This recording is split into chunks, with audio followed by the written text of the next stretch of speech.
গ্রেপ্তার করা হয়েছে সন্দেশখালীর প্রাক্তন বিধায়ককে, আর তার প্রতিবাদে আগামীকাল ধর্মঘটের ডাক সিপিএমের। কাল 12 ঘন্টা সন্দেশখালী ধর্মঘটের ডাক দিয়েছে সিপিএম। নাজাত বসিরহাট থেকে ভাঙর প্রাক্তন বিধায়কের গ্রেপ্তারিতে দিকে দিকে প্রতিবাদ সিপিএম।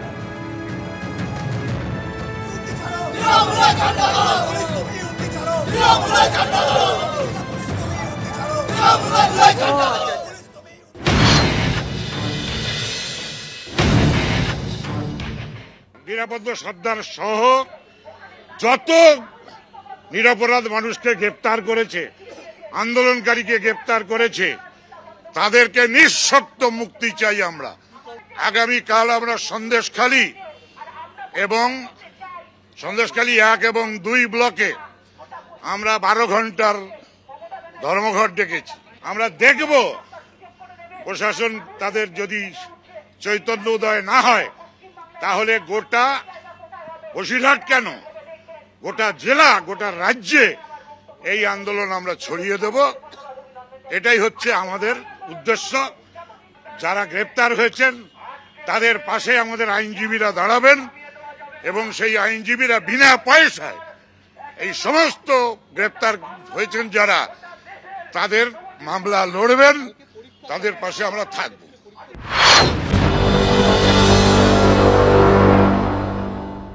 সন্দেশখালী ওই জায়গাতে বেশ কিছু রাজনৈতিক দল উঠে পড়ে লাগলো সন্দেশখালীকে অশান্ত করার জন্যে, এবং তার মধ্যে আমরা দেখতে পেলাম সিপিএমের পূর্বতন যিনি বিধায়ক ছিলেন তার একটা খুব অ্যাক্টিভ রোল, তার পেছনে পেছনে আইএসএফ এবং সঙ্গে বিজেপির টাকা, বিজেপির মদত, এইসব মিলিয়ে সন্দেশখালী উত্তক্ত হয়ে উঠল। সন্দেশখালী কাণ্ডে গ্রেপ্তার প্রাক্তন বিধায়ক নিরাপদ সর্দার। গ্রেপ্তার সন্দেশখালীর প্রাক্তন সিপিএম বিধায়ক নিরাপদ সর্দার।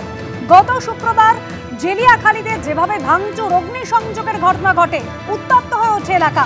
আর আজ কলকাতার ফ্ল্যাট থেকে আটক করে তাকে সকালে নিয়ে যাওয়া হয় বাঁশবনী থানায়।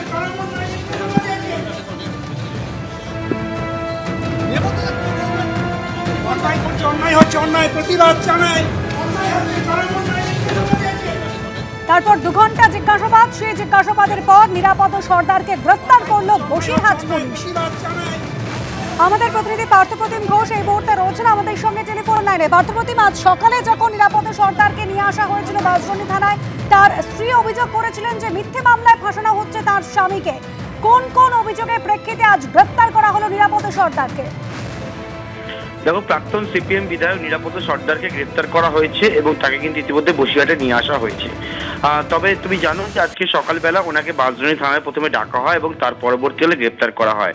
প্রাথমিকভাবে যে বিষয়টা জানা যায় যে শিবু হাজরা তার করা অভিযোগের পরিপ্রেক্ষিতেই প্রাক্তন বিধায়ক নিরাপদ সর্দারকে গ্রেপ্তার করা হয়েছে। কিন্তু পরবর্তীকালে পুলিশের তরফ থেকে যে বিষয়টা জানানো হয় যে গত শুক্রবার দিন এই সন্দেশখালী এলাকার জেলিয়াখালীতে সেখানে কিন্তু একাধিক জায়গায় অগ্নিসংযোগ, ভাঙচুরের মতো ঘটনা ঘটে এবং সেই ঘটনাতে জেলিয়াখালী এলাকা এক বাসিন্দা তিনি অভিযোগ জানান। সেই অভিযোগের পরিপ্রেক্ষিতে নিরাপদ সর্দার প্রাক্তন সিপিএম বিধায়ক তাকে কিন্তু গ্রেপ্তার করা হয়েছে এবং কাল তাকে আদালতে পেশ করা হবে। বিভিন্ন ধারায় তার বিরুদ্ধে কিন্তু ওনার বিরুদ্ধে মামলা রুজু হয়েছে, যার মধ্যে রয়েছে অপরাধমূলক ষড়যন্ত্র, ভাঙচুর, অগ্নিসংযোগ সহ একাধিক ধারায় মামলা হয়েছে।